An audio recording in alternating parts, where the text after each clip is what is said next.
જનો માટે Vishwamitri river revival અને રીડેવલપમેન્ટ પ્રોજેક્ટ માટેની પરવાનગી માંગવામાં આવી. મુખ્યમંત્રીશ્રી દ્વારા વડોદરાના સૌ નાગરિકો માટે ગણતરીની સેકન્ડમાં વડોદરાના સૌ નાગરિકોના હિતમાં આ પ્રોજેક્ટની સિદ્ધાંતિક મંજૂરી આપવાની સાથે સાથે 1200 કરોડ રૂપિયાની સિદ્ધાંતિક મંજૂરી આપવામાં આવી છે.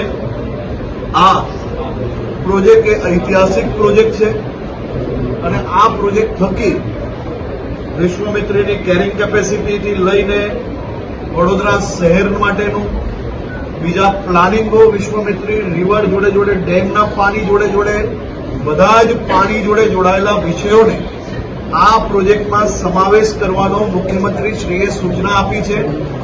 સાથે સાથે વહીવટી તંત્રને ગણતરીના દિવસોમાં આ પ્રોજેક્ટની પાછળ પડીને આ પ્રોજેક્ટનો પ્લાન તાત્કાલિક રજૂ કરવા માટેની સૂચના આપવામાં આવી છે.